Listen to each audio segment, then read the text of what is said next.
Hello, users. Welcome back once more for potentially what's the last episode of the Roottrees Are Dead? Or maybe the third of like 20. We don't know. We have completed the main story of Roottrees Are Dead. I am joined once again by robotspacer.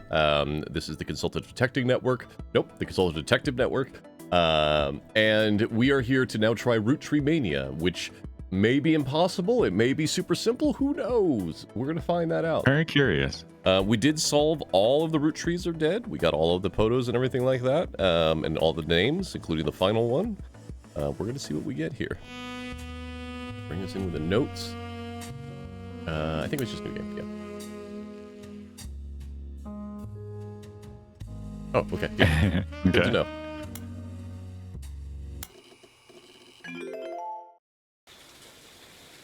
Excuse me while I take a bite of this cookie. Oh, that's a lot of new entries. Mm-hmm. Nice. Oh. Hi, I'm Clark. Yeah. Probably not who you expected to be knocking. We have to find his life's funny sometimes. His spouse's kids. All of his various spouse's kids. He's been divorced like 3 times. You've done well staying anonymous. It took us a while to track you down. A lot has happened in the last year. Far too much for the public. Mm-hmm. But there's stuff going 99? on behind the scenes too. I never wanted to be president. He's president? I'm not great with stress. With my mother's deteriorating I'm sorry, I'm rambling. I'm not here for sympathy. I'm here because part of the fallout of Sam's book is that everyone's coming out of the woodwork now that it's public knowledge that Clancy Trust covers any Roottree despite their history with us. A lot of potential cousins have surfaced. Okay. You may have seen that man on the cover of News Time. It was a disaster for us. And then Miracle went and made it all about himself. All right, News Time. We need to remember that. The long and short of it is a lot of potential cousins just showed up. Sam's helping some of them, but she's not really going about it the right way. And she's not taking calls from anyone in the family. I let it slip through a mutual friend that I found you, and I was stopping in. It's manipulative, but I'm hoping she'll reach out to you. You can let her know I'm on her side. In the meantime, if you're willing, I can share our files with you. Pass them along to Sam if she reaches out. I'm genuinely hoping she'll realize I'm an ally. Feel free to do your own research. I've been told you enjoy things like this. To each their own. Don't judge us.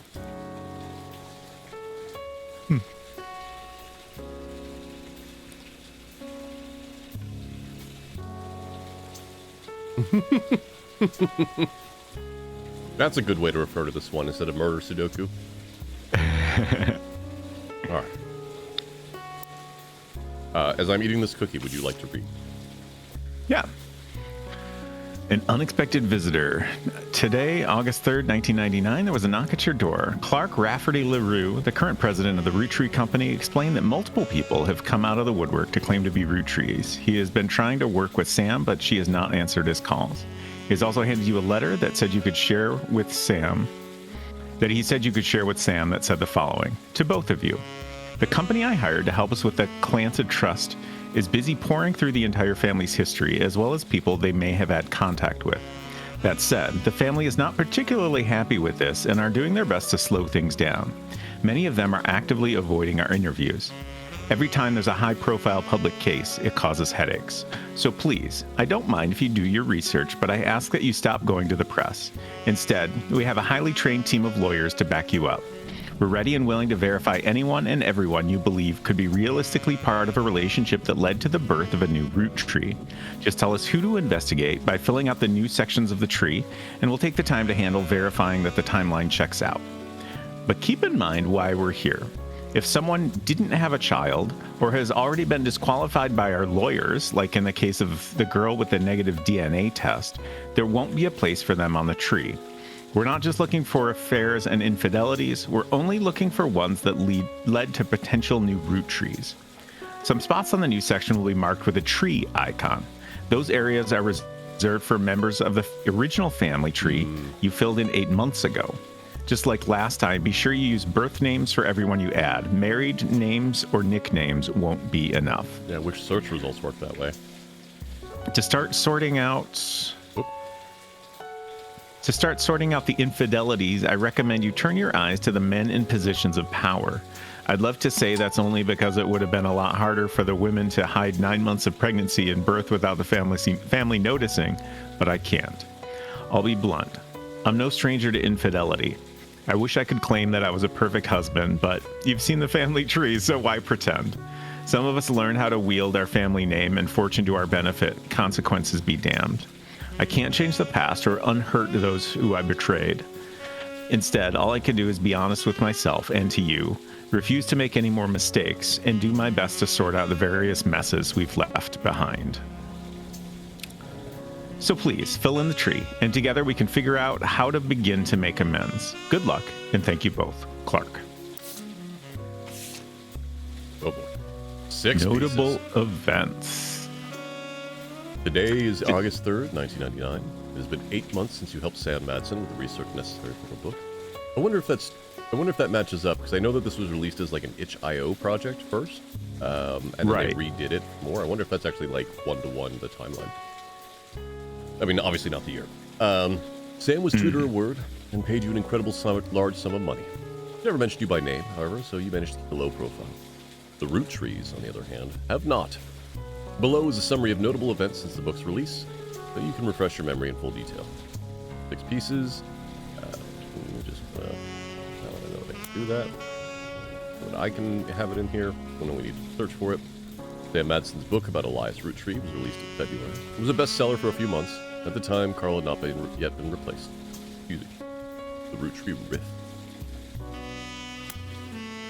The original release of the game was November of 23, and the new version that we are playing came out in January of last year. So. Oh, okay. Okay. Not quite. Definitely more than 8 months then. Yeah. In March, the Roottree company stumbled publicly as they attempted to respond to the book's release with multiple conflicting press releases and a clear lack of leadership. Clark Rafferty LaRue. Clark was announced as a permanent successor to Carl and welcomed Sam Madsen to the family officially. The company hired an outside legal group to handle the changes to the clan's trust. Changes? Included any other new questions of lineage. 5 Ps. I totally forgot there was an in-game note system. I'm like, oh, right, I'm not just adding highlights. There's a note thing down there. After the announcement, there was a rash of different people claiming to be Roottrees, mostly dismissed as opportunists and scammers. The highest profile of these, by a wide margin, was a rapper named Felix Fellows, who changed his moniker to 5 Ps as a publicity move at the same time. The only notable person on the updated tree. Roottree Mania. Another high-profile misstep. Miracle Roottree publicly vehemently denied that 5 Ps was a Roottree. The Rootree's legal team offered to do a DNA test to get 5 Ps to drop his claim, and, the moment that coupled it seemed like the entire world by storm, the test proved he was a Roottree. Suddenly, the world was obsessed with the Rootrees. Anonymom? Oh, Jane Doe Roottree. Huh. In July, an anonymous woman, who the press began to refer to as Anonymom, appeared in interviews with her face and voice disguised. She claimed that an affair with a Roottree led to the birth of her daughter, aka Jane Doe Roottree. If true, this would make her daughter yet another secret Roottree, and therefore entitled to a share of the clan's trust. Nobody knew it at the time, but this would turn out to be the last chapter in the Roottree Mania. As more and more of Anonymom's story came out, people began to notice how much it echoed 5 Ps in nearly every significant way. The court of public opinion began to turn.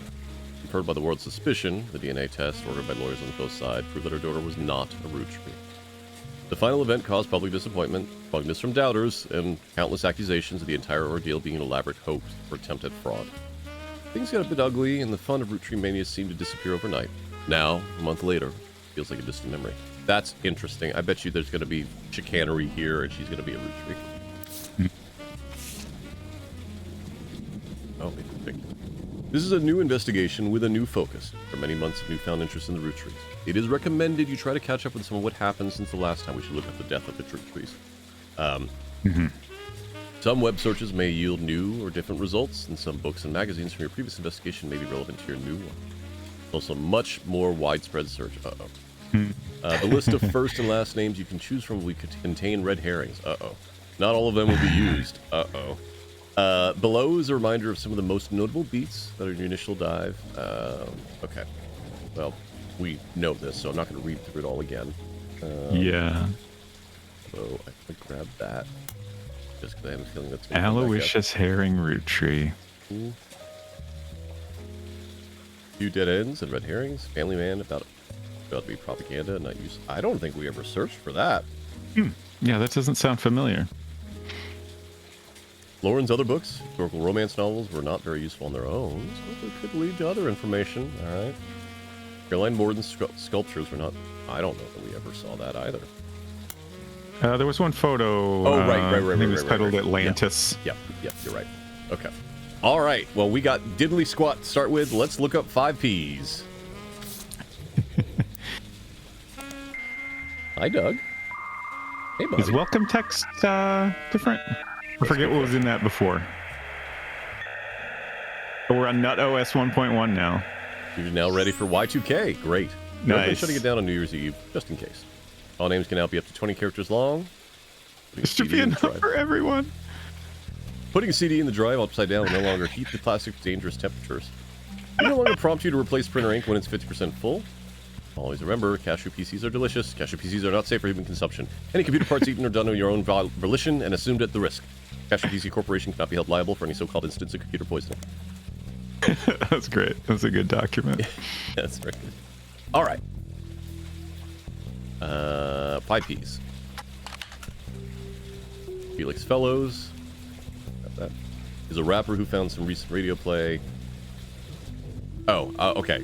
As in play on the radio, not as in he was in a radio play. After being publicly confirmed as a long-lost Roottreee and entitled to part of the fortune. His alias, 5Ps, is play on 5Ps. Hold on. He's the only one that's... Yeah, okay.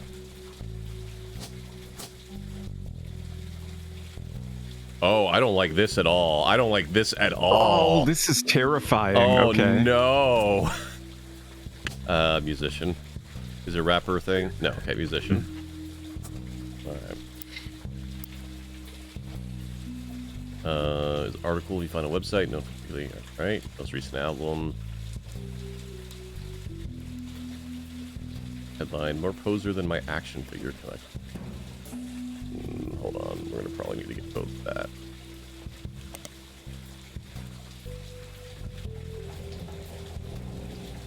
It is raining in the game. Right? Yeah. Yes. It was. We could see the rain outside. Yeah. Drew mentions his real name. Oh, his real name is David, not Felix. Oh. He used to go by Dirty Davy. Sorry, Dirty Davy. Excuse me. The author rues the fact that this rebranding was a blatant marketing stunt at the expense of his mother's tragic past. She overdosed when he was 16. Apparently, only one of the songs on the album is new, and the others are simply rewritten to turn blatant references to sex, drugs, and violence into clumsy euphemisms. His rise to prominence was kickstarted when he appeared a few months ago on News Time, holding a photo of his mother with Guy Hudson. Oh.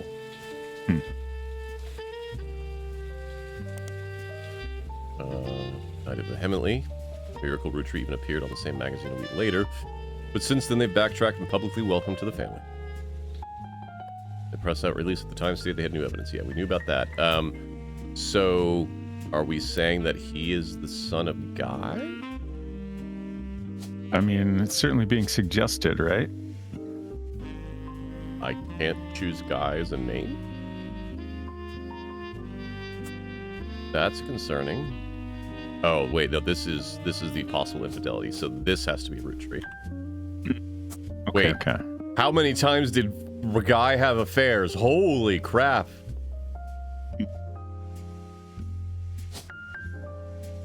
He was the third? No, third?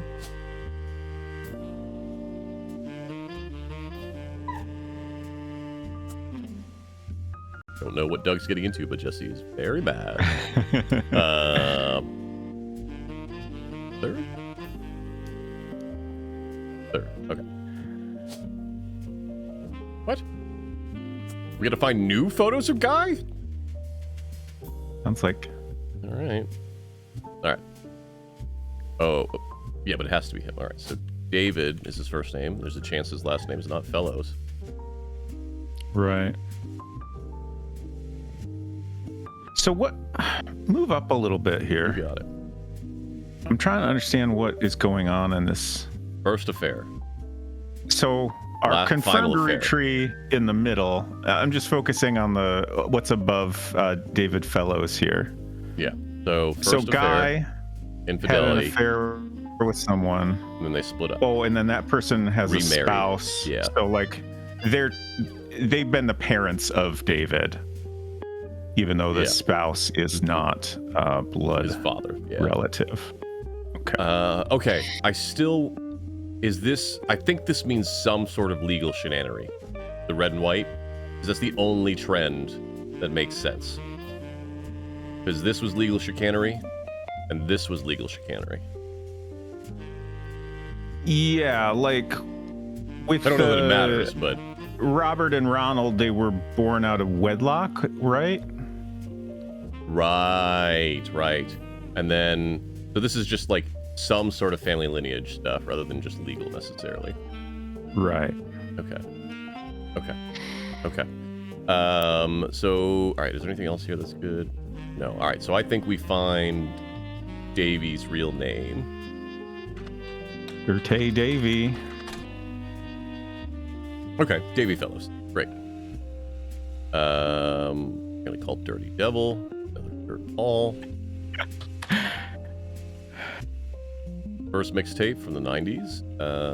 Was released based on some pop culture references.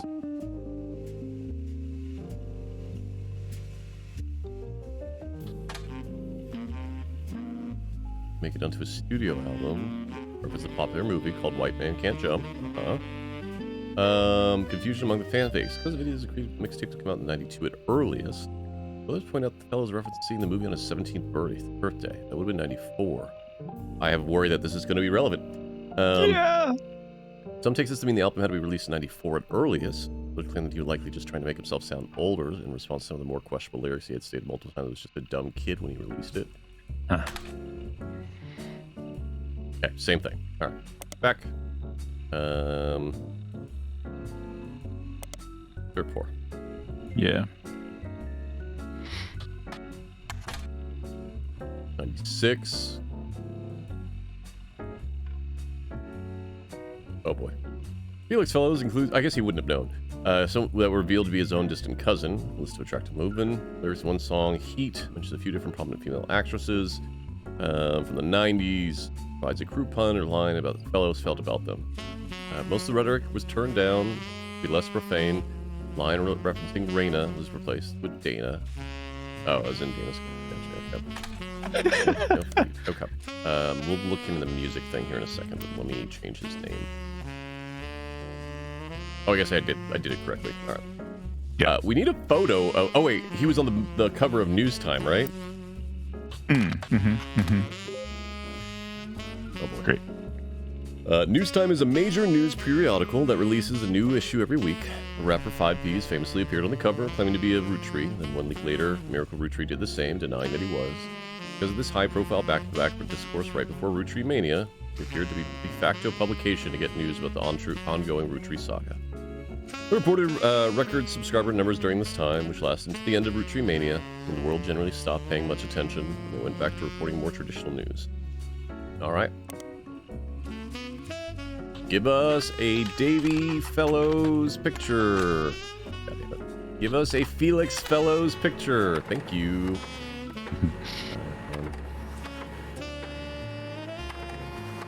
Getting hot. Wow, okay. Okay. You want to read this one? Sure. 5Ps, aka Felix Fellows, appeared on the cover of News Time holding a photo of his mother. Can we... No. Okay. That would have been very funny. And Guy Hudson. The article concerns his insistence that his father was Guy Hudson. The story was dramatic and sensational and initially dismissed as fake until a DNA test proved he was related to Guy Hudson. 5P says that his mother, Joanna, was Zach Morton's secretary when he retired, and then Guy Hudson's secretary for 1 or 2 weeks after that before she quit, the first few weeks that he was president. His parents divorced when he was 4 after his father learned of the affair. Felix and his mother then moved to Portland because she was afraid for her and her son's life. He grew up with her until he was 16, but one day his mother never came home from the movie rental store when she worked the register. The next morning, they found her dead from an overdose in her car. She had stolen all of the cash from her drawer and spent it on heroin. As Felix went through her belongings, the only thing she had to remember her by were a hairbrush she had always used, some photos, and a stuffed animal from her childhood. But then he found it, a box hidden in the back of her closet. Inside were love letters and photos related to Guy Hudson, as well as a letter from his father containing threats. He threw it all away, with the exception of the one photo he appears with on the cover of Newstime. He says it was the only one where they were dressed, the only one not from the affair itself. The picture is shown in full inside the magazine and was added to your evidence. Oh, okay, so we do get that photo. The Hey, magazine Teddy, also hello, includes- Raiders. Hello. Zombie as well. Welcome in, Raiders. My name is Silverstreaker Silver. I'm a game testing program become sentient, a variety streamer, and a VTuber.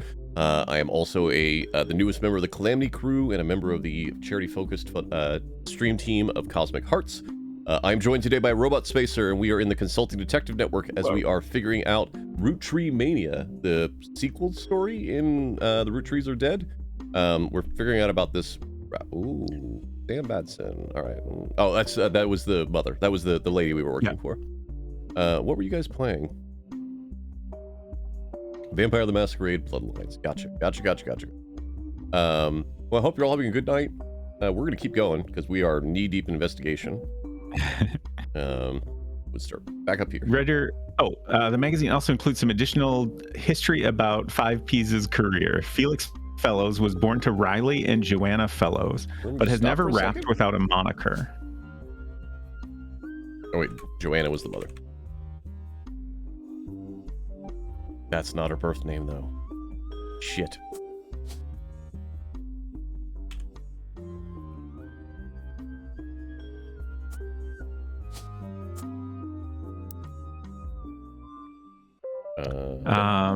He tried to find success by opening for other artists and even by selling CDs on street corners in Portland. He's only recently started going as 5Ps to, quote, harness the power of his lineage. The writer did some research into the truth of these claims and was able to confirm that Joanna did work for the Roottree Company as a secretary sometime during the early to mid-70s. It also confirmed she died of a drug overdose and that Felix went into foster care soon after.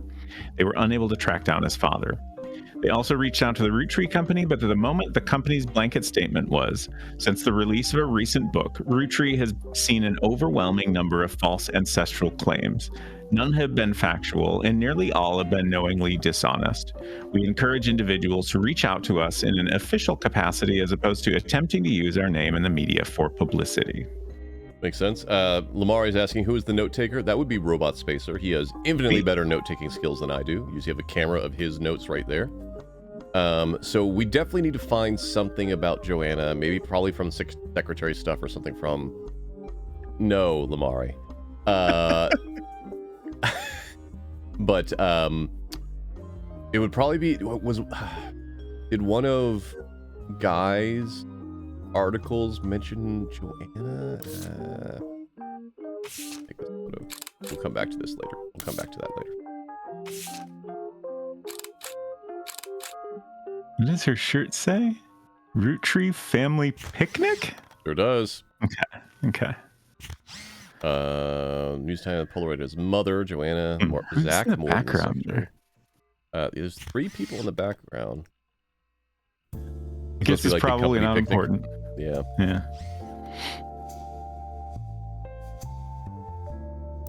All right. Well, we got a picture of Joanna now.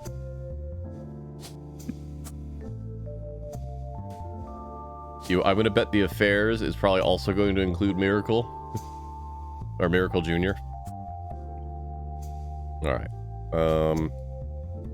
That sucks. We don't know her last name. That's going to be a problem. Oh, how many do we have to guess this time? It's still 4. Okay. All right. What's the drop down on that?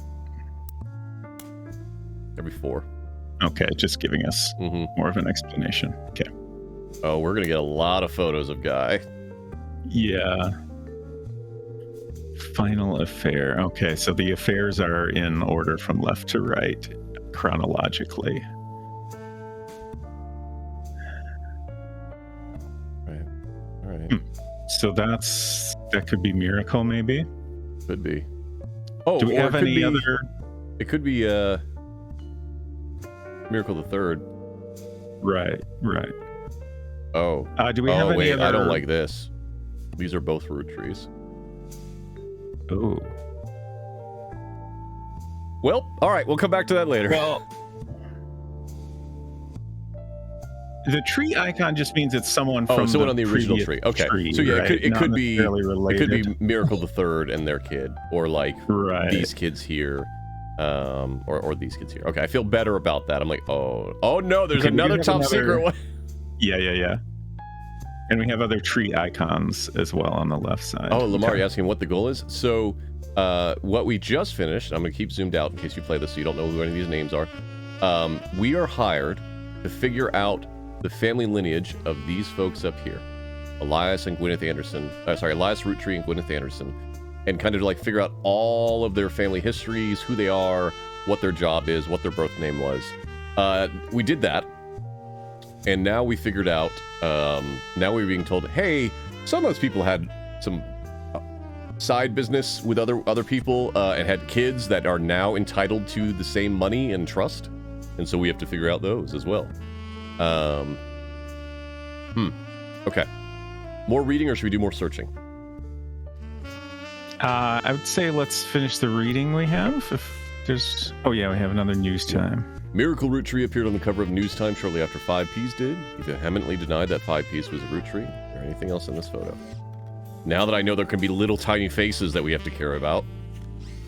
Miracle doesn't The reflection in his glasses is interesting. Yeah, it's 5Ps. Right. It's not. Oh wait, this is just Miracle Senior. Okay. He vehemently denied that 5Ps was a Roottree. Miracle doesn't focus much on the details of the accusations regarding his mother and Guy Hudson. Instead, he comes across as exhausted at the events and have been going on behind the scene, as well as the character that he feels are attacking his family. Starts with 6 pieces content. He says that although the book was based in fact, left out anything that would fit the agenda. Points out that Sam's daughter still earns a generous salary from overseeing the farm division of Roottree, and that Sam did the same before her. Sam's family was not destitute, and that really it was only her son who had chose to take a job with no salary. He claims that though they didn't have to, the family helped pay for her son's medical bills after voting that it was the right thing to do. Miracle also says that the story about his father shunning EC was one-sided, leaving out Edward Clancy's blame and the whole thing. Interesting. I feel like that's going to be something we're going to have to dig into. Elias gave him a simple ultimatum. Stop sinning or be disowned. Well, no, never mind.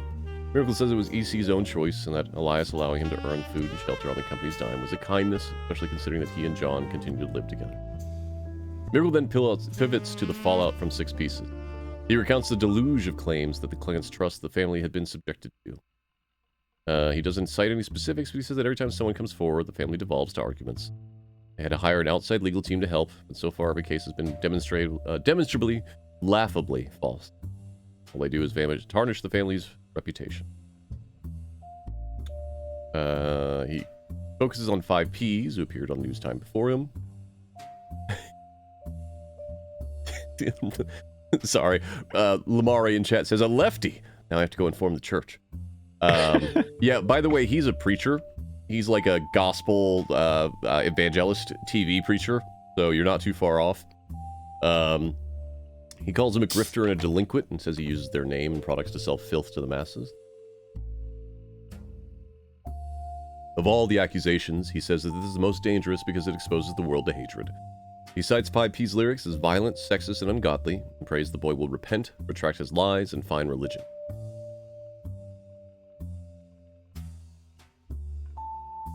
Oh, yeah, robotspacer is a lefty, that's fine. Oh. The preacher's also a lefty. He's holding up his left hand to point. That's what I was thinking you were talking about. Lastly, he turns to the future. Miracle states that those who wish to hear the true story can join him on his farewell tour. Write down the farewell tour for me. In the upcoming fall. The Miracle Roottree Miracle's Roottree are planning on touring the country's churches one last time. Now at age 71, Miracle is the oldest living Roottree. While he plans to continue preaching at his own church in Butler County after the tour, this is your last chance to hear the truth from the man who can boast complete recollection of one of America's most notable families in your hometown. The article that mentions Miracle's son did not wish to comment, and has a statement from Clark Rafferty LaRoe, the Roottree law firm. Miracle does not speak for his entire family. We're working carefully on a plan to definitively disprove any claims of infidelity in our family's past. The article does not refute Miracle's claims that he's the oldest living Roottree, despite Sam Madsen being born the year before him. It's unclear if Miracle made the claim out of ignorance or spite.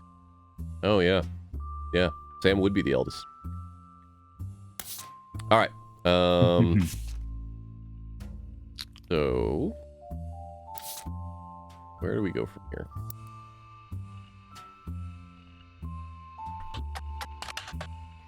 We got a lot of things to investigate here. Yeah, okay. Samantha Madsen, 6 pieces. What?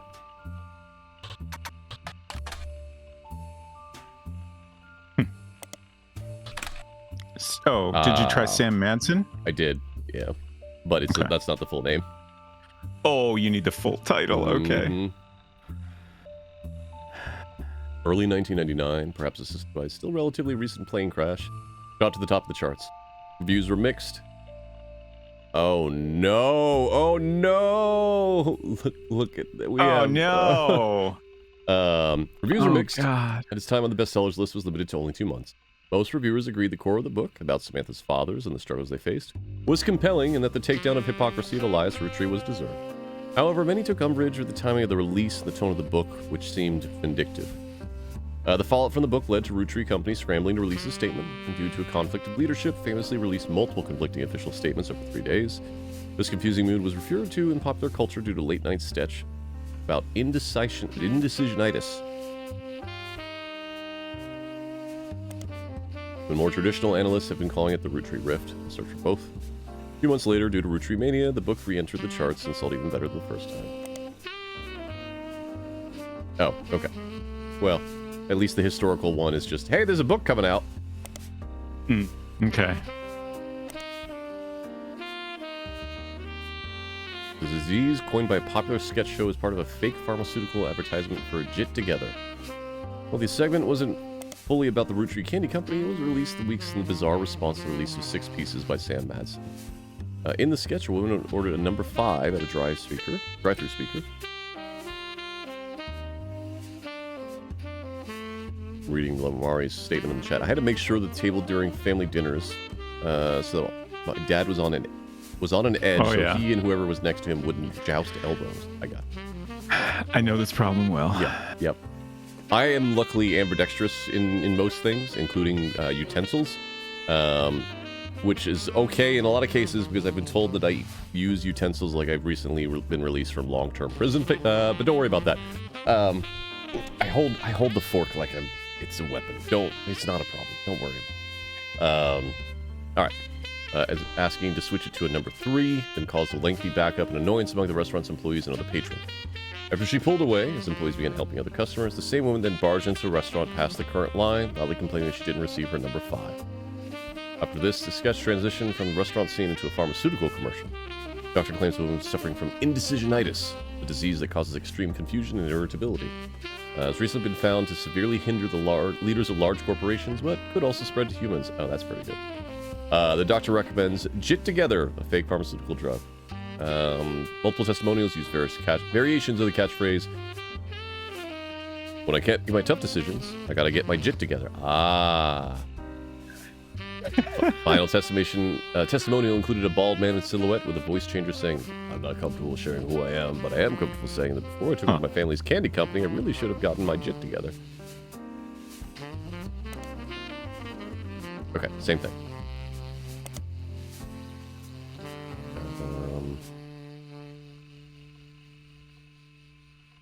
Oh wait, what was the show name? Oh, it doesn't actually say what the show name is. Okay. Roottree Rift, or we go elsewhere? Yeah, let's go for that. Paste that here, and then let me grab this again. Actually, hold on. While we're here, Yeah.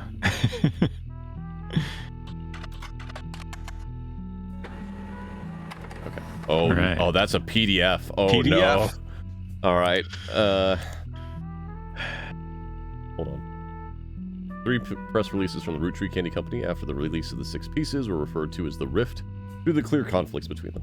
The first was fairly standard. It stated there was no president of the Roottree Company, but the entire family was made aware of the release of the book, that they would have a meeting as soon as possible. Only then could they verify the legitimacy of the claims it raised and decide next steps. The second release was emailed to business newspapers 3 hours later, announcing that after a vote, Ron Roottree would be taking over temporarily as interim president. That's weird. It also went on to state that Ron was aware of the book, had verified the claims within, and would look to compensating Miss Madsen and her family immediately. It also stated that the company's lawyers would be taking the immediate steps to the family to revisit the Clan's Trust's terms to make sure nothing like this could happen again. It was quickly clear to business reporters and analysts at the time between the 2 press releases would not have been logistically sufficient to gather a majority of the family using conference calls.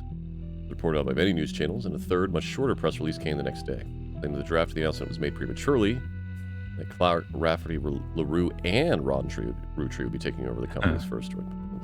Was Ron or Rob the one that went to prison? Oh, I think that was Rob, but I'm not confident. It was the writer. Yeah. Rob. Yeah. Rob.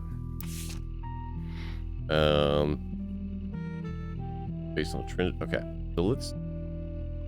What is Ron's role now? That's interesting. Ron was announced as the president of the Roottree during the Roottree Rift, but the next press release said it would be both of them. A few weeks later, Ron was dropped from the title entirely. There are hundreds of results about this development, but most articles retelling of the basic details. Some veer into heavy speculation based on an article about Ron in Business Watch.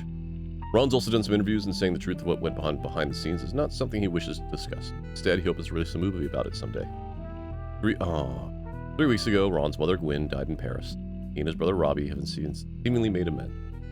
Alright, so Ron Business Watch, yeah? Yeah.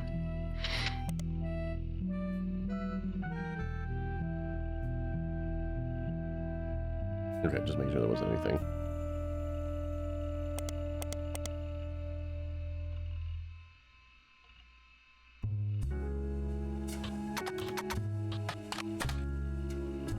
Two months after the Rift, what really happened with Roottree? Article mentions that nobody from Roottree that they reached out to was willing to go on the record. Instead, a timeline of events have been constructed on public records, accidental leaks, and a source on the inside. The only parts that are new to you are most vague parts. One supposedly confirmed by their anonymous source. The timeline says that the family actually held preliminary vote after Carl Roottree died, but before the release of the 6 pieces, decided they wanted Ron to take over because of his experience running RR Productions, but because he was well-known and respected Roottree. But Ron seemed way too eager and personally motivated. They were worried he would gut the Clan's trust and remove Robbie Roottree. The family was notoriously unwilling to do anything that could risk their wealth.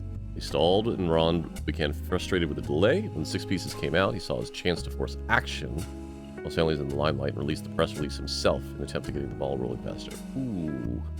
Okay. After that, role passed solely to Clark. Oh, wait. Caused chaos within the family. They tried to save face by allowing Ron to take over as co-president, but according to Business Watch's source, Ron was impossible to deal with. In case we need to put it again, can you write Ron as co-president? Yeah. The role passed solely to Clark, who nobody was excited about, but seemed like the safest choice. Do we think Clark's down here? Surely Clark's down here, right? 49. Oh, that's probably going to be helpful. All right. When was 49? 49 was. What's I'm just 49? looking at what the infidelity options. Possible infidelity 1. I'm pretty sure possible infidelity 1 would be up here with Mr. Roottree, but we'll come back to that. 49 would have been this generation.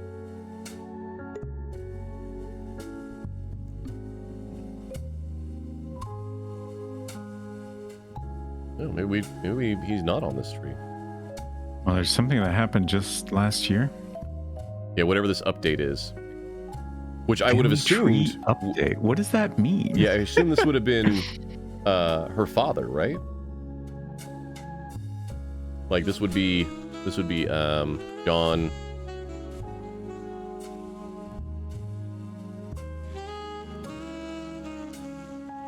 Miller. Oh. I can't select that. That's interesting. Yeah.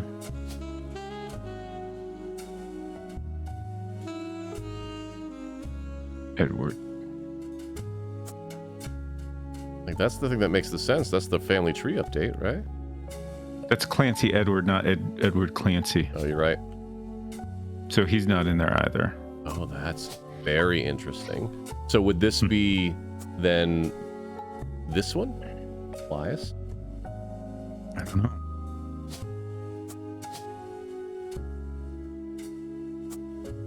No, because the child is not on the tree.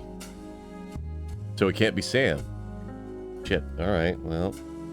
Who were Edward Clancy's parents? We don't know. It would be whoever Elias Clancy's parents are. We don't know that either. Yeah. So I guess that wouldn't be it. Okay. But also, like, the child isn't on the board already, so it couldn't be Edward or Eli. Yeah. That makes me think that someone did have a kid. Like, just like someone on the family tree just had a kid normally, right? Like Miracle, right. or maybe Chris Rafferty. Oh, we didn't find a picture for Chris Rafferty. It could almost be. It seems like there are a good number of possibilities. Oh, these are just new pictures. That's what this is. Okay. Interesting. Oh. Let's hold on. Oh, let's look at Chris Rafferty. Sure. Oh my God, what was his actual name? Hold on. Where's the notes? Notes. Chris Raff. 75.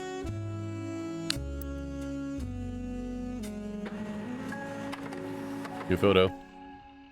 Chris Rafferty's pedigree site. Hold on. Yeah, okay, that's the new one. Prodigy site Prodigy, hell yeah. Seem to have been discovered by the masses. Gone are the art pictures of his cousin. Instead, it's a list of questions he'll keep emailing him. Most relevant ones are the following. Are you the son of Clark? Yeah, but I didn't grow up with him. I remember him from when I was a little kid, and I moved away with my mom when I was very young. We left Pennsylvania and moved back to my home in Virginia. We lived there with Pete, my stepdad.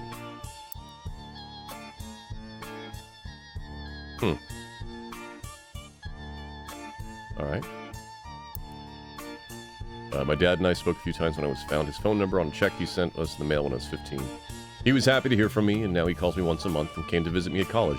Yeah, Clark, while he seems to be real shitty about keeping it in his pants, doesn't seem like a bad dad. I don't remember about people like Guy Hudson, and he tells me the things I don't remember about people like Guy and Ernie. My dad and I get along, but obviously we aren't very close. You ever meet the Roottrees? I used to know the Roottrees, but never the sisters. I was in the office sometimes when I was a kid, and I definitely met Guy Hudson before he died, but I don't remember. My memory is weird. It's hard to know what I actually remember when I think I do because I have pictures. For example, I have a photo from when I was 5, and in the office my dad and Guy was there. Ooh.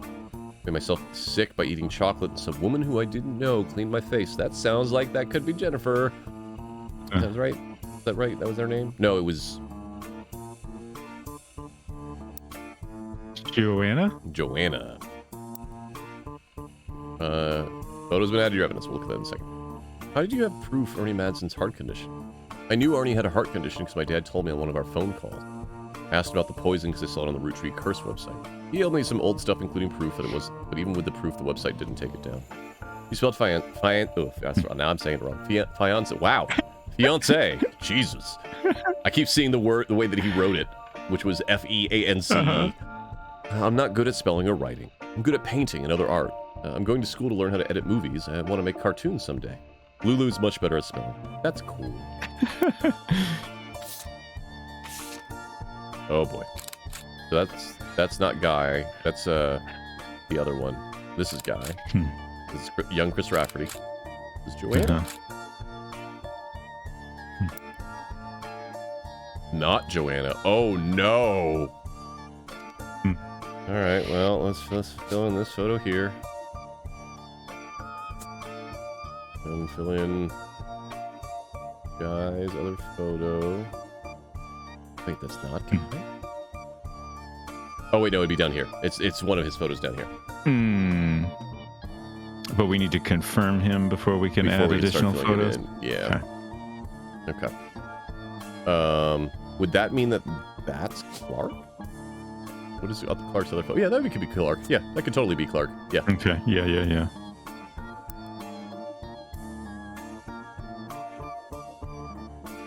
So this would have been when he was a kid? Oh man, what does that year's mean?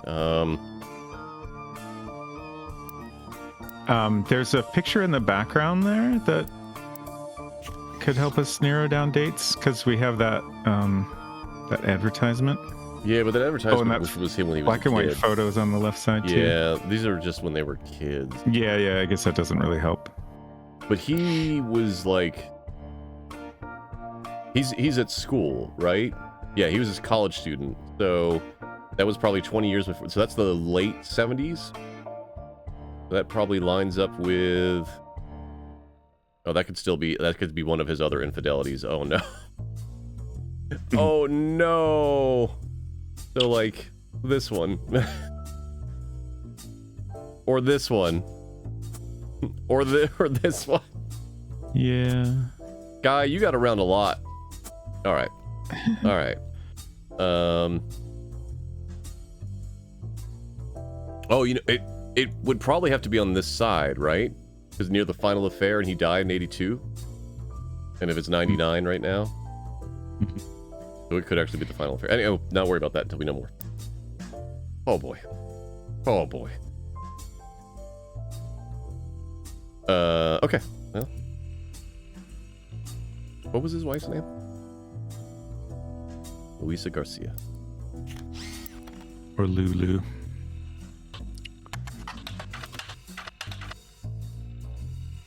Lulu seems to come up more often.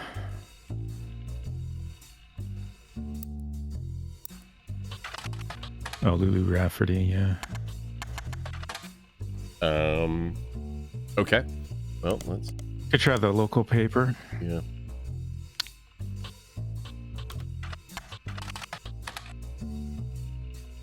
We don't actually know if he's... No, he's not local. You're living in Virginia, right? Right. About business watch. Nope. Nope. All right. Let's go back.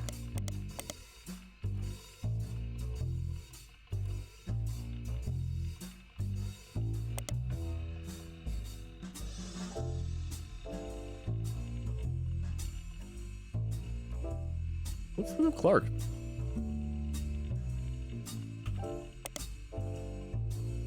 President of Roottree does not include Root. Oh. Who would take over Root if everybody's dead?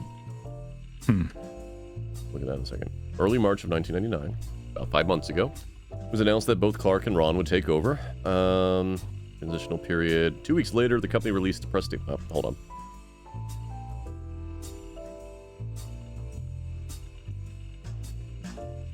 My headset was sliding away. 2 weeks later, the company released a statement thanking Ron for his work, but announced that Clark was the permanent president. Most of the information about Clark you already knew. Many descriptions tend to focus on his advertising career that his mother was Lauren. You can see the touch on his complex and volatile marital history.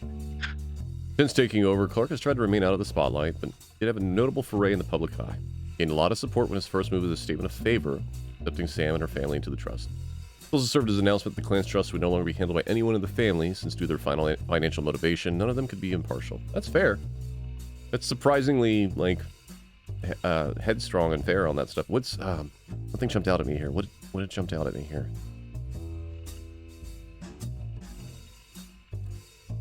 I had, oh, wait. Ron's brother, right? Robbie?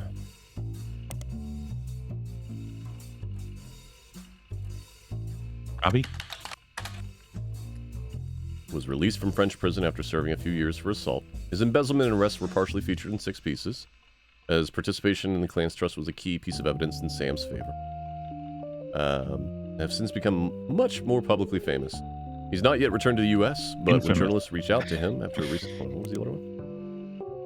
Okay. When journalists reached out to him recently after the death of his mother, he loaded an issue with a blanket statement. The death of my mother was hard on our family. My brother and I have spent our spending time together caring for her in mourning. I finally made amends. a highly transformative few weeks when it came to our relationship. I'm in recovery from my addiction, and a major aspect of that process is that I wish to stay private. Alright, so Gwyn.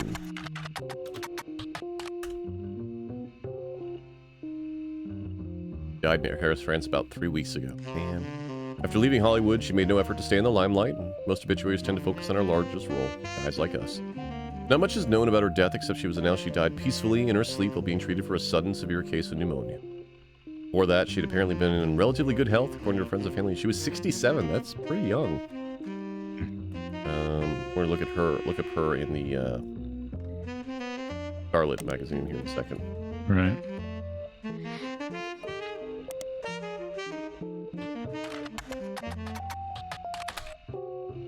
Hasn't been updated 8 months now and may be irrelevant. Interesting.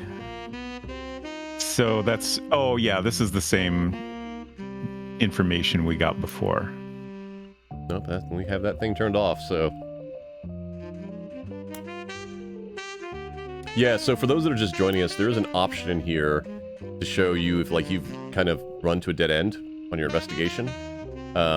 We did not have that turned on. Based off our own conversation. I completely forgot about that. Yeah. Depending on how this goes, maybe we turn that on later. Who knows? We'll see. All right. I've run out of my train of thought. Where else would you like to look? What else would you like to look up? Can we look at our current evidence? What do we have there?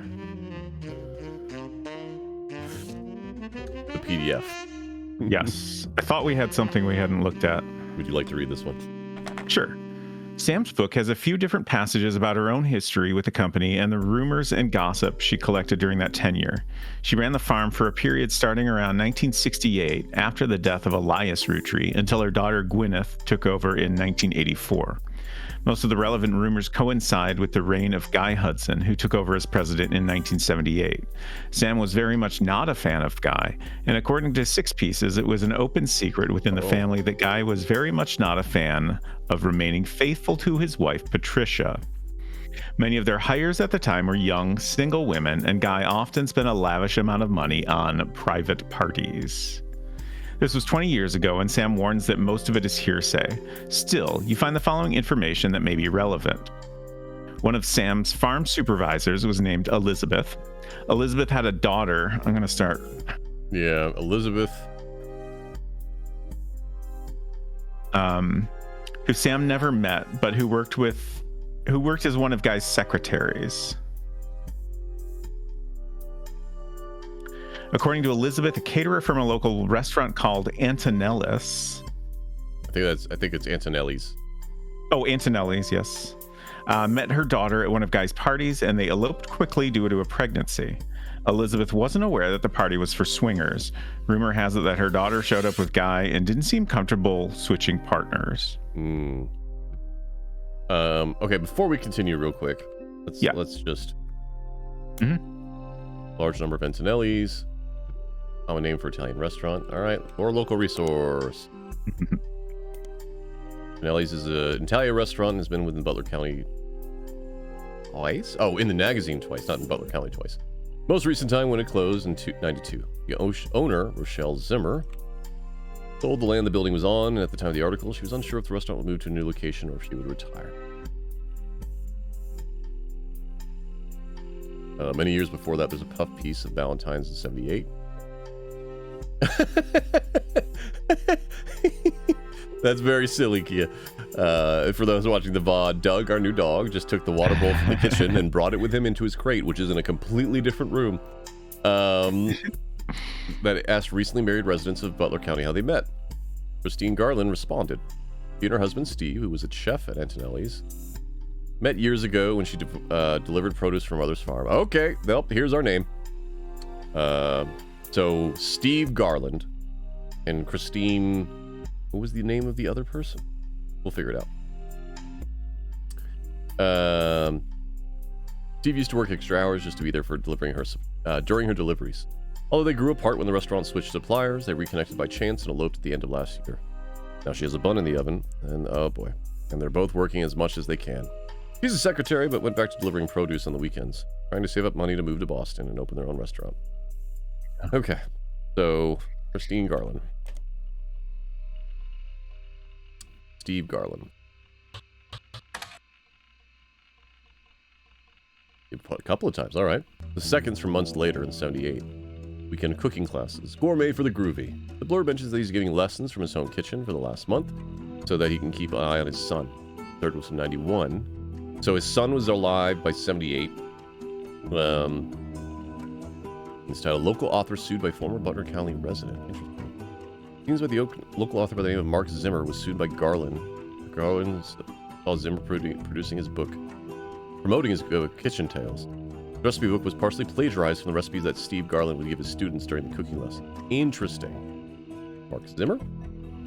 The article mentions that although recipes are hard to copyright, Garland accompanied each recipe with a short fiction about how he learned it. This usually doubled as a way to remember certain ingredients. Garland's bean salad, for example, involved making a trade with a gnome for magic beans. Apparently, these stories were found word for word in Zimmer's cookbook, in addition to additional stories that follow the same format. All right, so Kitchen Tales, Mark Zimmer.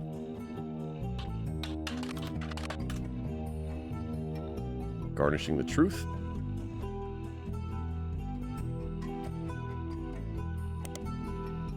Oh, interesting. Is it re-released by, what is the guy's name?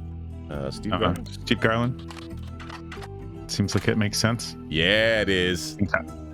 The introduction to this book is a series of acknowledgments from Steve.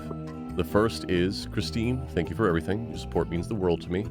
You are the apple of my pie, goddamn. The second is, that's a Sierra level pun right there. James and Robert, you are becoming amazing men and incredible chefs. Yes, I am a good teacher. Finals to Mark Zimmer. You prove my storytelling approach to recipes could be popular. Without you, this book wouldn't exist. And that's fair. Okay, so 2 kids. Either here or here. Mm-hmm. All right, we need to find her name. So Steve Garland has a kid named James and Robert. Christine Garland. Did we have her mother's name? Rochelle Zimmer.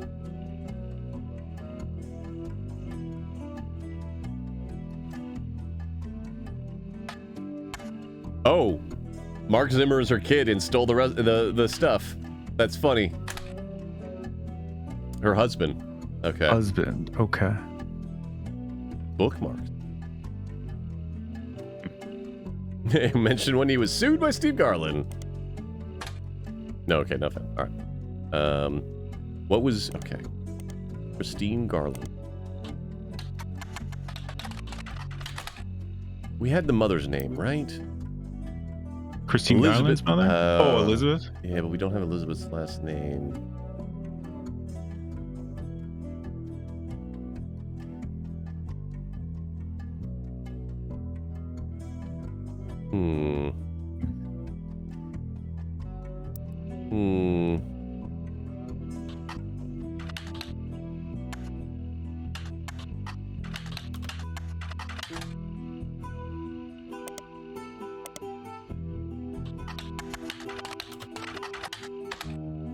Well, I guess it would be Christine Garland.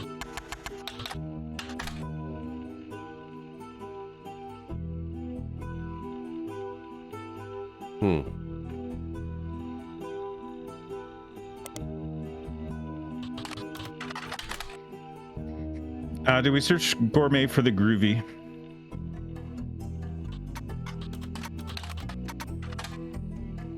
I don't remember what that was. Might have been a... It was the cooking classes. Cooking classes. So maybe a web search?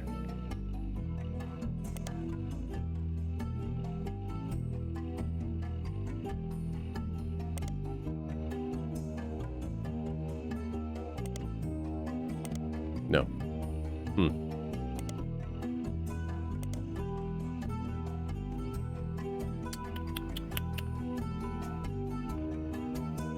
It's interesting that the book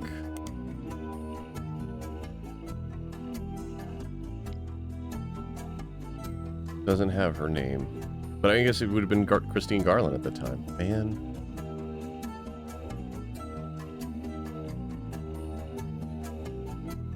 Oh, I didn't read the rest of this book. Okay. There's a foreword by Mark Zimmer. The first met Steve in 78. He taught a cooking class. The next time I saw him was over a decade later. He was suing me for stealing his recipes. Yes, really. So you might wonder what I'm doing in this introduction. Well, it turns out that Steve and I had more in common than we thought. Instead of settling in court, we settled at McCarran's brew house over a game of darts. They said they'd give us the first drink of the night for free for an entire year for mentioning them. By the end of the game, he and I agreed we'd both rather make a ton of money together than spend a ton of money on lawyers. Pretty rare to meet your best friend so late in life, but I decided to retire and move to Boston just so we could hang out. So you're browsing this book at a bookstore, please buy our book. We need more money to free beer runs out of the bookstore, could probably use the sale. Alright, what about... Up in Boston, bar's been around a long time. List of famous people that used to drink there, including former president of the United States, not of the Roottree, Kennedy. A few listings for television shows that mention blah, blah, blah. One of them is Garnishing the Truth. Steve Garland. Stevie G. Stevie G. No, alright. We need to find her name so that we can start figuring out where she goes. His kids' joint Fry Die, is that... Oh, so that would be James and Robert's restaurant. Oh, yeah. That's good. Popular restaurant in Boston. They don't have a website, but many locals seem to mention them at various places. More in-depth review explains that it's not a full restaurant, just a front door and a very small interior with a window. Unusually, the restaurant only serves vegetables. Ooh, actually sounds kind of good. There are reviews that says, in spite of that, it's delicious. Look, you tell me I can go to a place and get it specially fried zucchini or something like that, I'll do it. You find a short story on a website called My Boston Homepage. Whoever runs the page seems to link to random sites related to Boston, tell personal anecdotes, give unrelatedly short opinions. It's very unorganized. Has this to say about Friday? Wicked overrated. Saw it in Chef's signature. So I went there, and a huge line, and they didn't have a single meat dish. What's even the point? New magazine. All right. Chef's signature, Steve Garland. Stevie G. Fry Die? There we go. Okay. I was going to also suggest searching for James and Robert. Friday Garland? signature. Yeah, that's a good call. Less a year ago, around the time, doing your initial investigation. Restaurant, each list the main was a picture of the samosa cone. Ooh, I would try that. I love samosas. Oh, we got some photos to put in. Nice. Where do they go? Yep. Chef's signature, a national... Look, what are you doing? He jumped on the bed behind me and is doing his best to reach forward as far as he can without getting off the bed to get to the side of my chair. And he keeps struggling. What are you doing, buddy? Come here. Oh, actually, we know the affair was in 78, I think, or 77. That's where they met. Yeah, because they met at the swinger 78. party. So they're 20-ish. Most of the offerings are heavily inspired by the powerful spices in Thai and Indian food. Signature dish is a samosa cone, which is from a distance resembles a traditional ice cream, complete with waffle powder. Instead, it contains fried potatoes, pureed peas, carrots, and special ginger-based sauce. I would absolutely try that.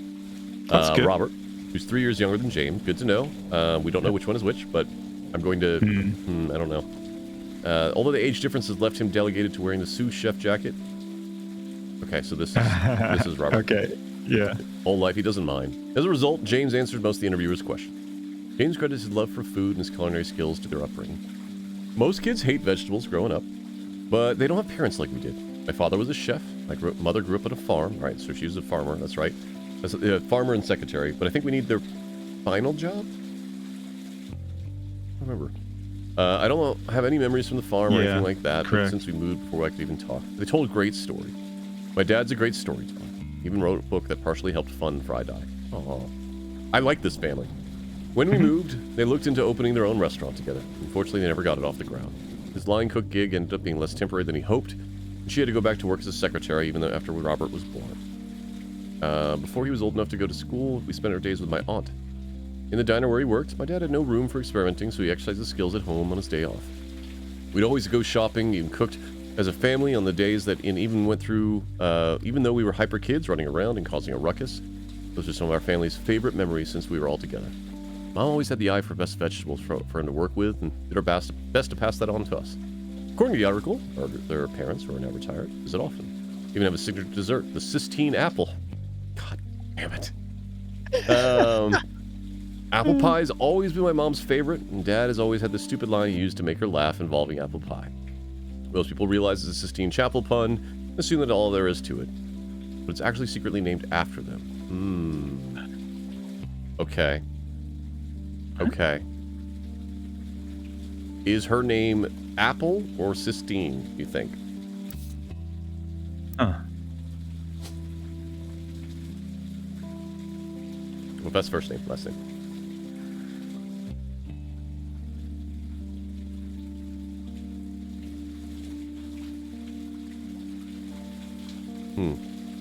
Doesn't match up.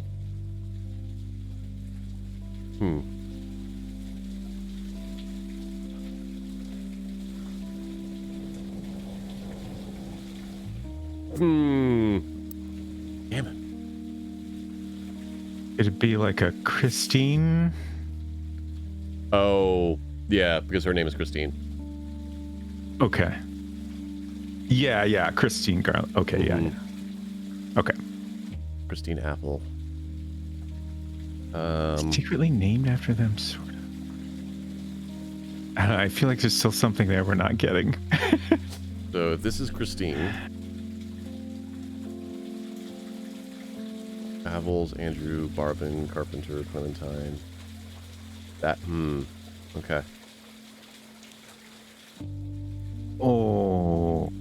Hey, Helios, how you doing?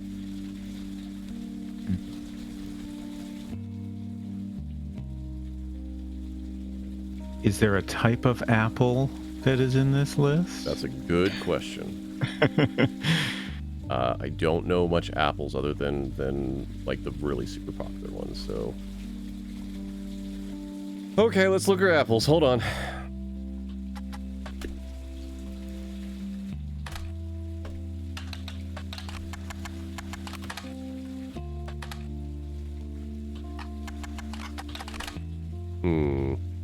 Smith, Brayburn, Pippin. I also saw Newton, which could be an apple tree reference.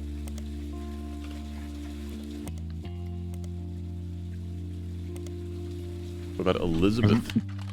Was Macintosh in the list? Was Macintosh in the list? I didn't see it. No. All right, Brayburn. No. Pippin. No.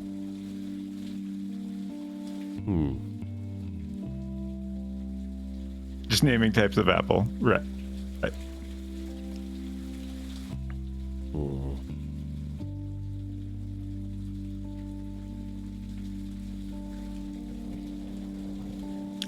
Well, we can. It sounds like occupation would be secretary or farmer. Wait, hold on. She went back to being a secretary because most recent, financial difficulty. Most recent. Okay. I hope it's either this one or it's this one. So. Oh wait. What are the dates? It would have to be between 82, right? Yeah, it's got to be the second one. Does it? Because 78 was when the first kid was born. And that's when they met. No, that was way after they met. 78 was when they were born. So that means that it could have happened in 77, right? So mention of something happening in 78. 78's when the kid was born. Right. Right, which would mean so at least 9 months beforehand. This could be 77, which would still give us another 5 years for other affairs. Mm-hmm. I think it's this one would be my guess. Yeah, it's got to be that one, I think. And then we know the kids' names and occupations. Oh, right. But we don't... yes, right. So this was... What was his last name? Garland? James Garland would be the oldest. And then the other one was... What was the name? Rob. Robert. Garland. Oh, no, come on. Don't do that.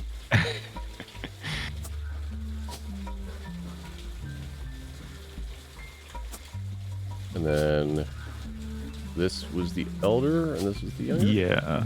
Okay.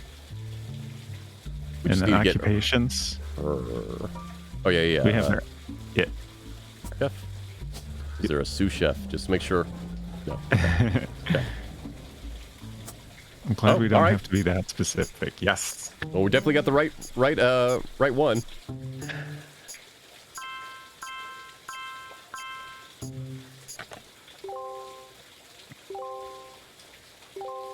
Huh? Good. All right. Great. I should be able to lock in those other guy photos now. Hello? Has Clark reached It's out to you? Sam. Well, let me give you a short history lesson about the last few months of my life. 3 different people contacted me, claiming that somewhere in their history, they might be Roottrees. First, that young man, the rapper. I ignored that one. He seemed dubious. But then I saw the news. I felt terrible, so I began helping the others. Because my doubts with Felix were so misfounded, I ended up putting too much faith in the second person that approached me. I went to the media prematurely. I admit my mistake there. But the third person who contacted me also had a credible case. Before I could help, the company got to them somehow. The fact that the family silenced them doesn't seem to fill me with hope when it comes to Clark's intentions. But you're making progress based on the leads he gave you. It's really hard for me to Is our get a final read thing on going to him. be, do we trust I'll Clark let or you not? handle it. I've sent you the case I've been working on, Oh. and some company records. Hey, I Regina managed to track Clementine, down. Mary Beth Clementine. Not our people, but good to know that Clementine is not the name we're looking for. The records are quite dense, but hopefully they're useful. Good luck. Okay.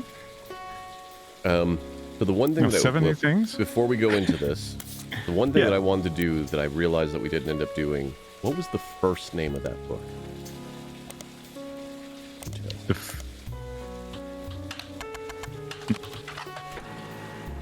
Oh, well, great. All right. Good. Recipes, Mark Zimmer. Medicine website that focuses on cooking natural ingredients. Salt water.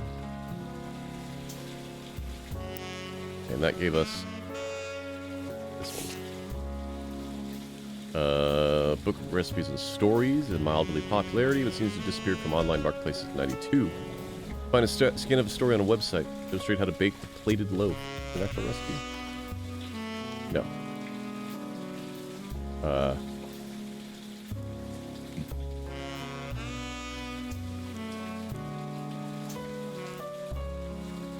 just checking to see if this is going to give us our name.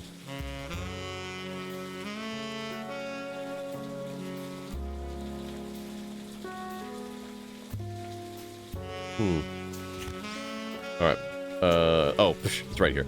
For 2 years, bakers and Flora and the Yates flirted. They grew their friendships, prepared recipes, and combined knowledge. She's loved his salt and pepper beard. He adored her rosemary cheeks. So they thought sweetly about one another. He was one day whisked away, conscripted to bake the army's bread. By the oil of the lamp, Flora's tears began to salt the bread. Okay. And 12 years later, they met again, seemingly by fate. Flora's unique dough had earned her a position as the king's personal baker. Yates found success as well. He baked for the kingdom's 45 diplomats. One day they returned from the Dutch Isles with a gift. 450 unbaked loaves sent to the palace bakery to teach a method that required no kneading. Blah, blah, blah. On seeing Yates, Flora was both delighted and distraught. She felt as she was torn in two. She had been made aware of the gift and she already prepared for buns for the palace ovens. She wished to greet Yates warmly, but struck by fears, be unable to bake with her. This is her. This is what's her face was already pregnant with this. Right. These guys are That's actually. exactly what I was thinking. Yeah. She cried to Yates, adding more salt to the dough. Yates eased her pain. He insisted he had no obligation to prepare for a return she thought impossible. But he shared her fear of retribution. He knew that if they did not solve her predicament, they'd miss their final chance to bake together. In the end, instead of wallowing in the present, they worked together to shape the future. They twisted and entwined their doughs and baked them as one. Thus was born the plated loaf. Word quickly spread of this new delight. The king's decree on royal parchment was that it was considered a delicacy. Bankrolled by the king, Laura and Yates spent their days baking together. They traveled for 45 years and settled for 15 more. Their souls were golden with no regrets. Interesting.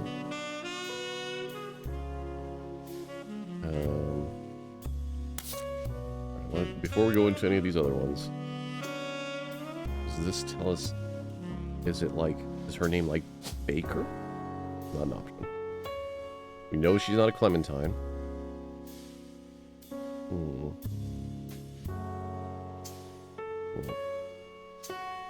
Oh, I need to remember. We need to search for Root, figure out who the new owner is. Right. Yep. And then this would have been Mr. Garland. Yeah. Should have put that in before I went for the rest of it, but that's fine. All right. Yeah. Root, or we go through this stuff?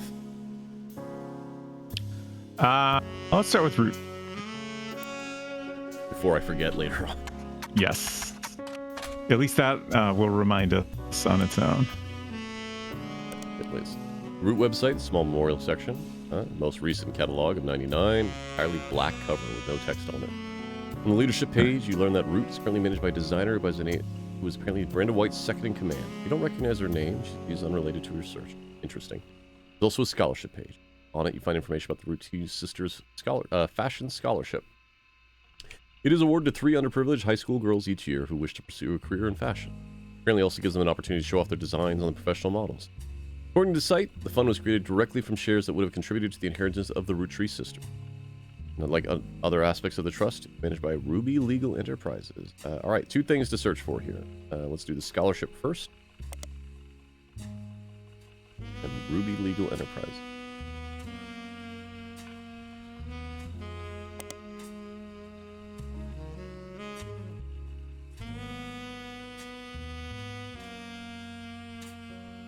Oh, it's only the scholarship. It's only the same website. All right, well, Ruby Legal Enterprises it is. Ruby Legal Enterprises is the name of the law firm that's been hired by Roottree Candy Company. It's named after the head lawyer, Ruby Spratt. Oh no, is Ruby also going to be a Roottree? You can't find much about the company before this year, but all articles tell the same tale. After the fiasco of 6 Pieces and the revelation that Roottree's internal law group was complicit in such cover-up, the hierarchy of outside counsel now seems to have ties to multiple aspects. Recently in the news due to a high-profile lawsuit raised against a Cicely Sanchez. I'm going to look at that in a second.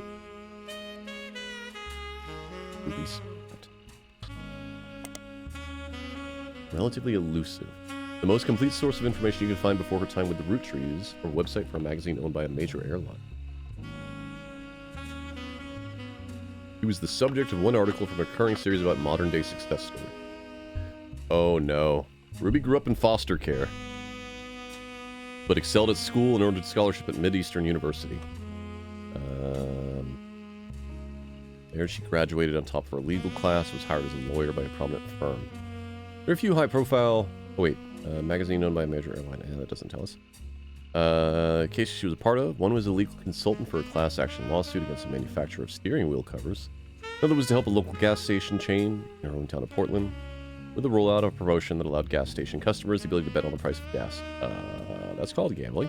The blurb ends by calling her new firm a double threat. Company services is a cross between a traditional lawyer and a PR manager. Alright, so Mid-Eastern University. Notable private college that advises itself as midway between Maine and Miami. Mascots, the Vectors. They're not known for their sports program as much as education.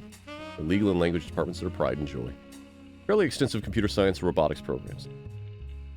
Among their other prestigious schools that haven't quite reached, along with other prestigious schools that haven't reached quite the notoriety of Ivy League, some refers to it as Little Ivy. Colleges embrace this, calling their newspaper the Heralded.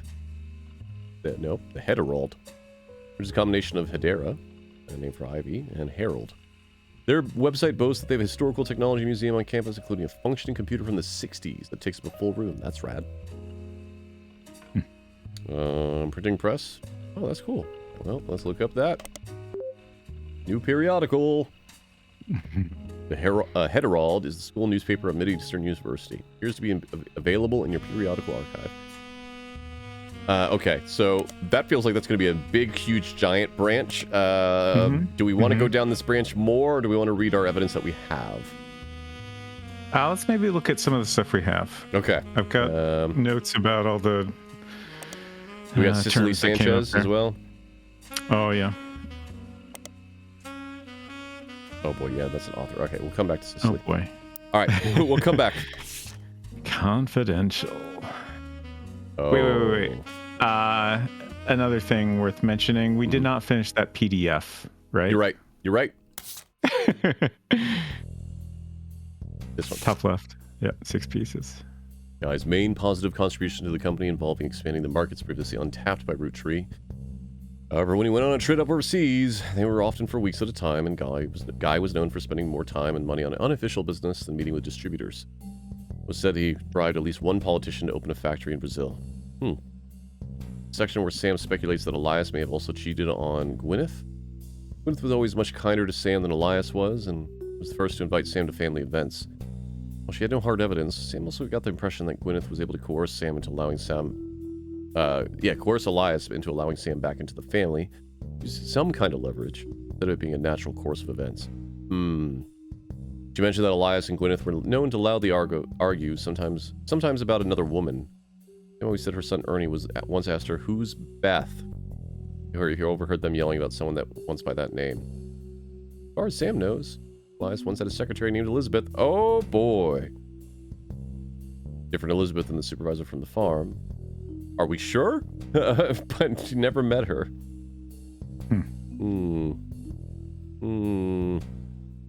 All right, well. Beth and Elias.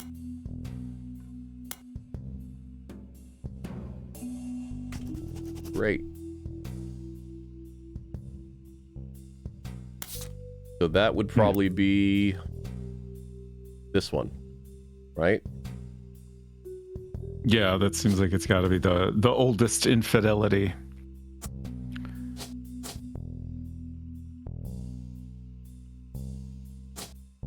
Interesting that Beth and Elizabeth both came up.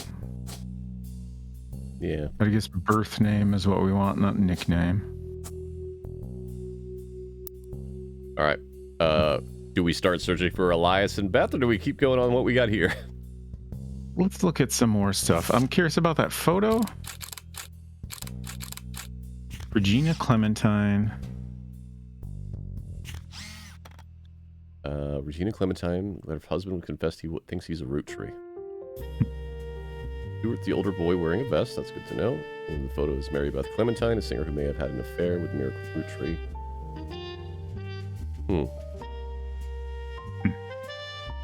So, wait, that doesn't make any sense.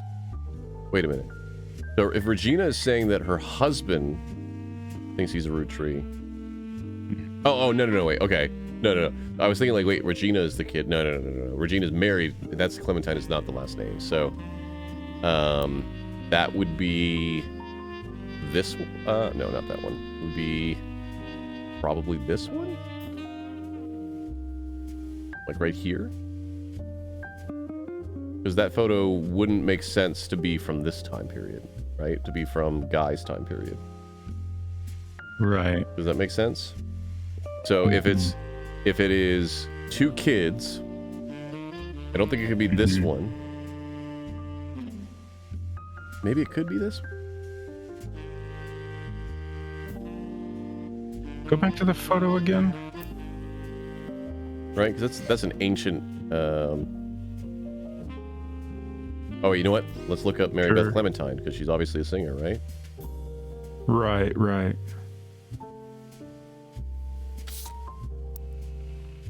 We'll come back to you, Cicely.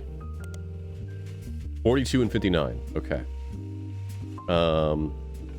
That's when she was popular, and her kids were already grown at that point.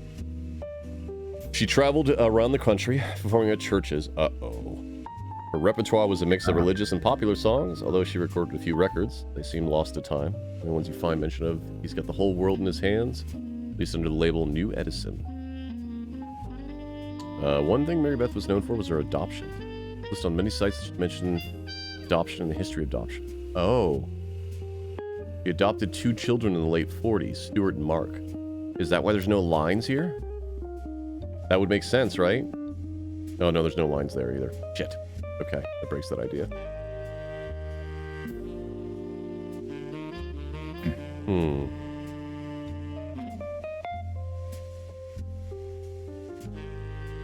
Is there somewhere that makes sense on the board? Not really. I feel like it's got to be that section we were looking at. Yeah, this one. But like,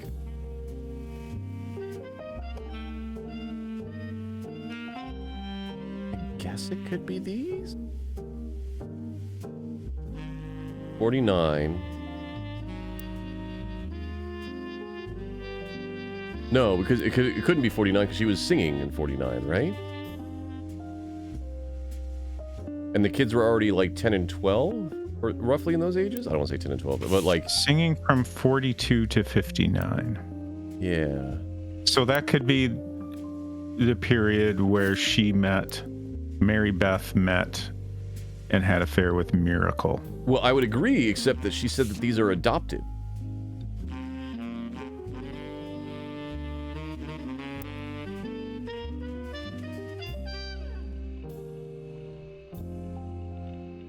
Her 2 children in the late 40s. Benefits of adoption in front of Congress at 49. Were convening to debate and to discuss the first adoption of an African-American child to a white family in the U.S. She was specifically there to detail her experience going through the system to adopt Stuart. Her other son was adopted later, and according to a single line in one adoption site, under unusual circumstances. Okay. In 59... go ahead. I'm just wondering if the adoption is just a cover-up for what really happened. I mean, I guess, but like, if she didn't have the kid before then and then suddenly had a grown child, that doesn't seem to like a way to do that, right? Yeah. Yeah. In 59, it surfaced that Mary Beth had been twice divorced, both times to her manager Sterling. This ended her career with a religious audience she'd been catering to, and while she performed occasionally since then, she mostly faded into obscurity. Oh, she passed away in 94 of a stroke. Okay. Well, I'm going to come back here, but let me see. If she adopted... It can't be here, because the infidelity itself had been in 49. There's no way the kids could be that old already if the infidelity happened there. So, if she's on this branch, it could be here? Yeah. Or another here. thing to consider is that all of this could be a red herring. That is entirely possible. Oh, well, let's look for Stuart Clementine. Oh, wait, no, wait. Let's look for the record.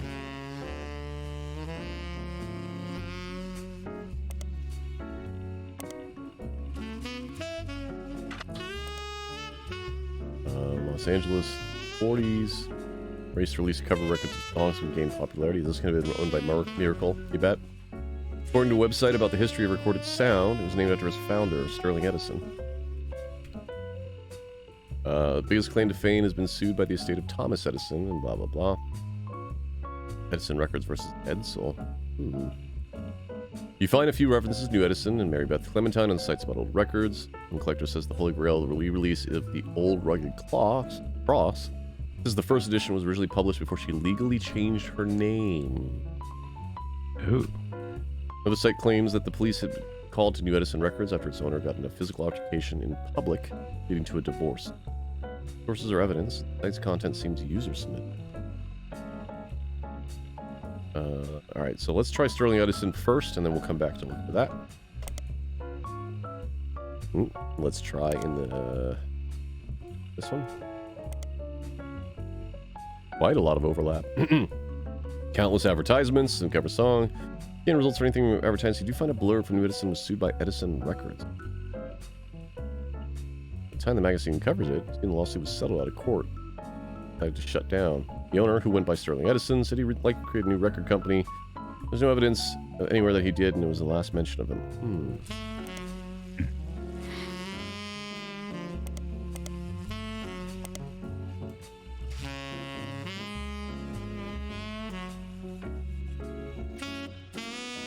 The biggest problem for the person being sued. The record producer who called himself Edison was immediately outed as not actually being named Edison. Edsel was a German name. At the time founding the company, the U.S. was at war with Germany. All right. Yep. So Sterling Edsel.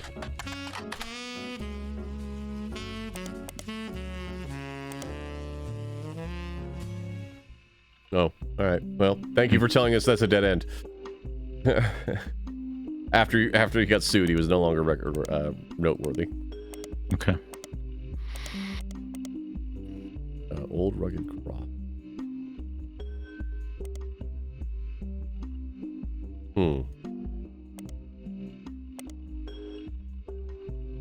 Ah, Mary Beth Quaker. Mary Beth Quaker. I'll be real sad if this is entirely hereditary.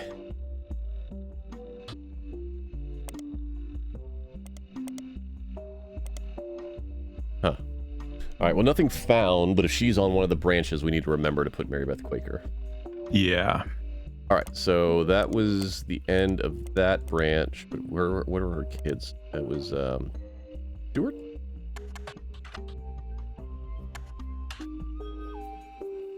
What was her other son? Mark. Stuart and Mark.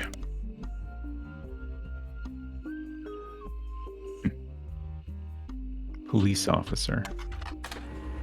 Ooh, Crocodile Clementine, the infamy list. List of criminals who are known for odd crimes. Those Mark's nickname would imply he hails from Florida, a lot of you or Australia. Mark's listed as being from LA. Would that match up with Mary Beth? Pretty big entry, seems like a real piece of work. Basket baby of 1950. Anything else comes from his adulthood. That would match up with when she adopted her other kid. He lost a job in 75 as a pilot on a regional airline after he tried boarding the wrong airline's plane. He was drunk. Charged with trespassing and assault. In 82, he was arrested for transporting smuggled animals over the Canadian and Mexico borders for a illegal reptile supplier in LA. He was apparently quite successful for the first 4 years. He was caught when he had to make an emergency landing in Portland. He was bitten on the foot by a crocodile. Apparently, Portland Telegraph is credited as having given him his name. Oh no, we're getting another newspaper. There have been a lot of Portland references. His mugshot from this incident has been added to your photos. 93, he was released on parole, but his freedom didn't last long. Arrested in 94 in San Diego for violating it in an attempt to visit his daughter's graduation. Billy Sims. All right, we'll do reverse order. We'll start from the bottom and go up. Sandstone Clayton, oh boy. Clanton High School, or Canyon High School, who had 15 minutes in 94 when he was punched by Crocodile Clementine at a graduation ceremony. Every news organization, from Trustworthy to Tabloid, seemed to have their own take on the altercation. It wasn't the punch that captured the nation's attention, however. Instead, it was Billy Sims' matter-of-fact response to the threat and his comments afterward. Heard in a new famous audio clip from someone who was recording the ceremony. Billy saw Mark hop onto the graduation stage and said, "Sir, you want to sit down or we'll have a problem." At that point, Crocodile reportedly sucker punched him in the face. Billy, only apparently slightly dazed, said, "All right, sir, I guess we have a problem." Clementine tried to throw another punch, but Sims anticipated it and performed a maneuver that spectators described as a wrestling move mixed with a backwards somersault. He pile-drived him, reverse pile-drived him, which immediately brought both men to the floor, with Sims straddling Clementine, keeping him neutralized. As security arrived, the record capturing something asked, "How did you do that?" And Sims' response was famously, "Trust me, I'm as surprised as anyone." That's great. I don't know that that helps us at all, but that's great. All right, let's look at the school. It's in San Diego. All right. Okay. Bottom up. Blah, blah, blah, blah, Portland Telegraph. Yes. Well. Oh God, who did we have that was from Portland? Oh man, Telegraph is a run-of-the-mill newspaper based out of Portland, Oregon. Ruby Spratt's hometown was Portland. Ruby Spratt's. 1T. Wait. Sorry, TT, no S. That was pluralized. Okay.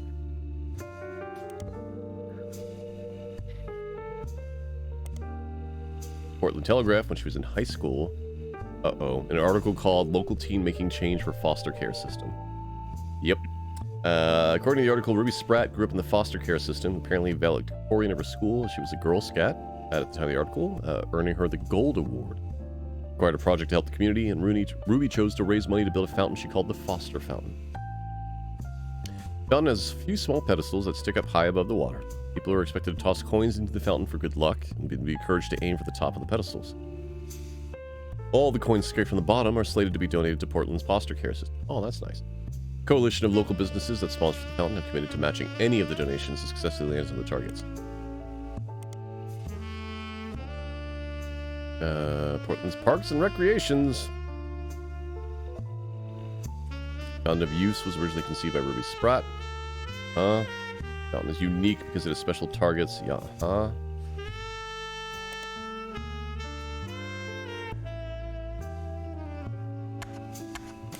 Okay. The periodical? Maybe. No, okay.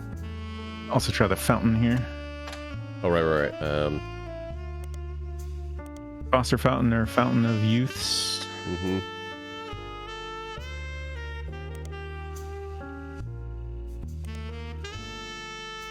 Unveiling the fountain, the mayor of Portland made a speech and then performances by local entertainers.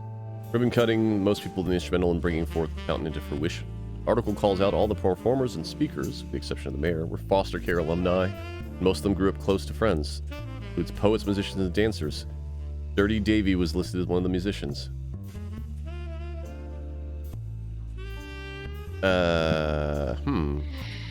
Wait. How could Davy be a foster alumni? What? All of the performers and speakers. Yeah. How could he be a foster alumni when that's his... Oh, fuck, is he adopted? Would that mean that... Well, no, they had a DNA test. Well, I guess if Riley was technically not his father, but he's not a foster care kid. Yeah. That makes me concerned. All right. Are we going to have to figure out... Oh, man.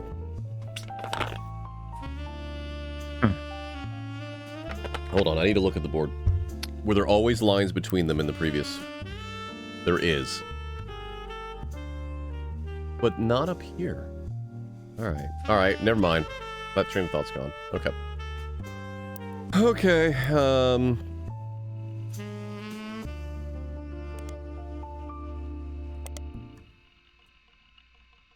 Yeah. All right. Oh, we can look up Dirty Davy in the Portland Telegraph. That might get us something. Just that article. Okay. All right. Well. Oh, who may have had an affair with Miracle Roottree. I mean, that's...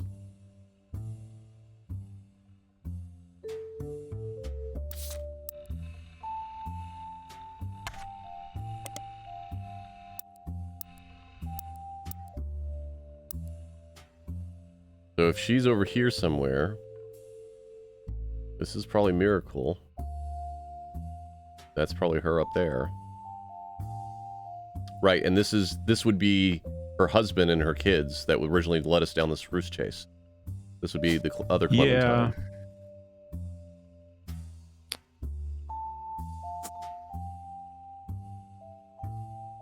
And this would be... God, what was the name of it? It was Mark Clementine. He was the basket baby of 19. True stories focus on and around religion. Mentioned 1950s gospel singer named Mary. Okay. Real life baby Moses situation. Apparently, she was a rather prominent supporter of the concept of adoption. Someone decided how to test how much. They left a baby on her doorstep in a basket. According to the site, she adopted him without question and raised him as her own son. Although it wasn't national news, in many circles became known as the basket baby, even on her tour as he grew up. None of the websites state who the woman or the baby were, likely prevent from looking into either people too closely. From context, you know that it's Mary Beth Clementine, who would be later shunned to her personal life, and her son Mark, later to be known as Crocodile Clementine. So that would mean...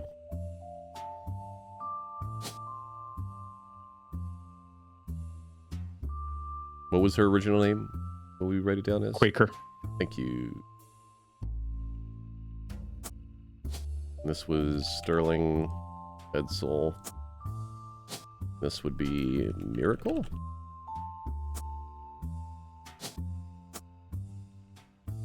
I just don't know if this is the right... Oh, we have Mary Beth's photo. We do. I just don't know if this is the right one. No, I it's mean, got to be this one. No, it can't be. 21? No. Because he was a 'cause baby. we He was a baby in 50. So this would make sense. If all of a sudden he was born on the basket, this would make sense. That would make sense. Yeah. We have a picture of Edsel Sterling. Miracle's occupation. We do have a picture of Edsel Sterling because he was in that other photo. Because he was the producer, right? Right. Miracle's Stuart? occupation. Stuart was Right. the elder, right? Yeah, I think so. And then the younger would have been Mark? Yeah. Yeah. Or And then, crocodile, if you prefer. Future.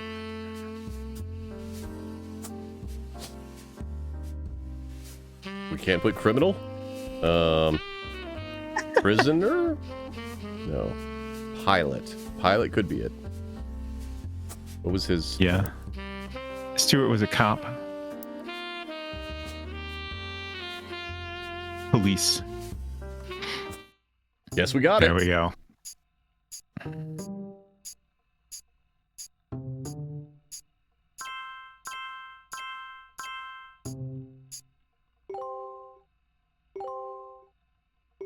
Good. Nice. Oh, wait, that means... Okay, great. So all of this is good. We get the right name. Yeah. And I think we might have had another photo of Crocodile. Oh, the mugshot. I'm going to look that up here in a second.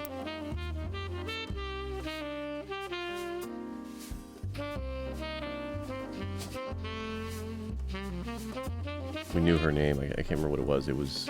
we'll look it up in a second.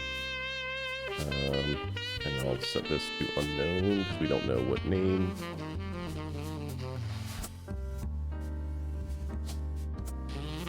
I think I missed writing that down. Yeah, we'll look back up here in a second. It was in here.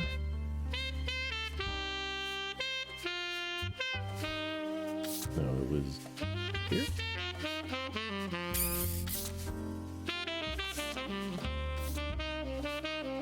Uh-oh.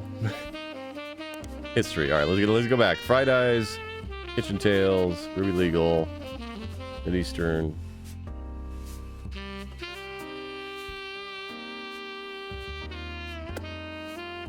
Who?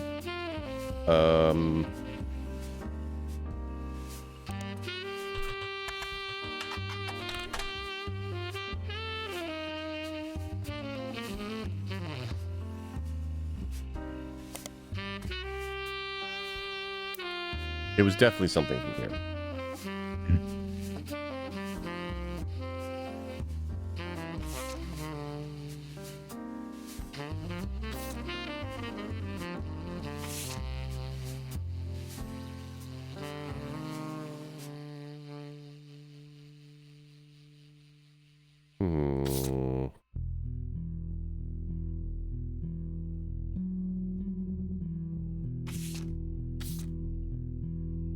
Crap.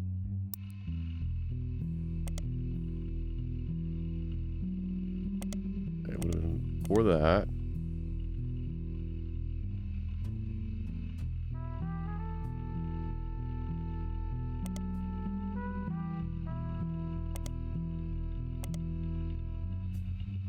We still haven't done Sicily. We'll figure that out here.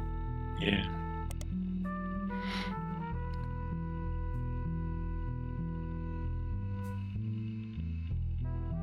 It has to be, right?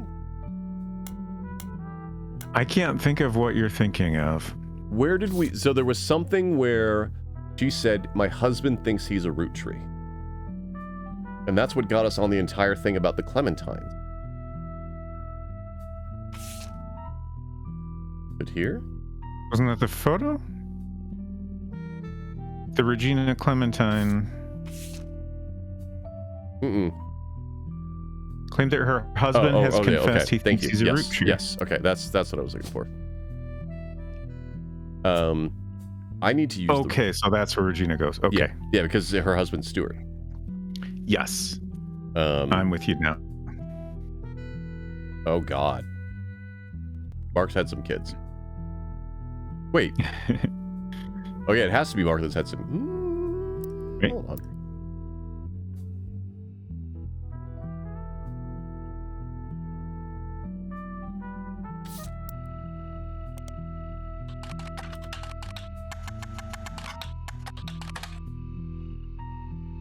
Okay, yeah. I guess we don't know that they had kids, so that means that he's had kids. All right. I need to go to the restroom. You want to break here, or do you just pause and then come back? Let's do a little break. I could use some stretching. Yeah, we'll end the episode here. We'll go on a 5-10 minute break. I'm trying to think if I have any more cookie left to go get. I don't think so. All right. If you're watching live, stick around. We'll do one more episode for the night. It's not that late. We're making good progress. Yeah. I hope everyone's having a good time. I'm having a good time. Robotspacer, I hope you're having a good time. Yeah.